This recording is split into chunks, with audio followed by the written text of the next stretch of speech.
In today's video, I'm going to teach you how to clone a repository with GitHub Desktop.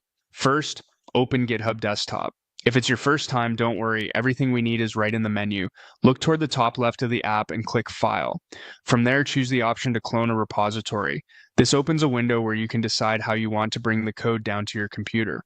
You have a few paths, and they all lead to the same result.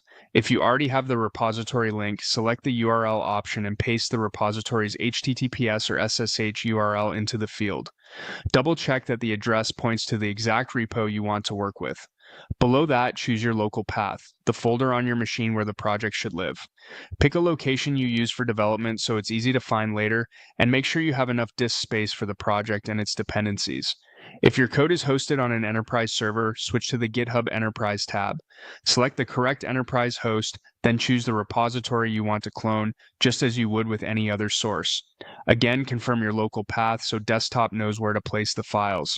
You can also pull directly from github.com. Click the github.com tab, then choose the repository from the list associated with your account. This view is handy if you prefer browsing rather than pasting a link. Once you've highlighted the right repository, set the local path to your preferred project folder. When everything looks right, click Clone. GitHub.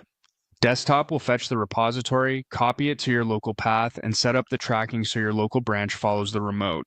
The progress bar will show you what's happening. The time it takes depends on the size of the repo and your connection. If the project uses large files, Desktop will handle that automatically when it's configured in the repository. When the cloning finishes, the repository will appear in your list in GitHub Desktop, ready to use. You'll be able to see recent commits, create new branches, and start making changes locally. That's all there is to it. Open GitHub Desktop, use File to start the clone, choose URL, GitHub Enterprise, or github.com, set your local path, and click Clone.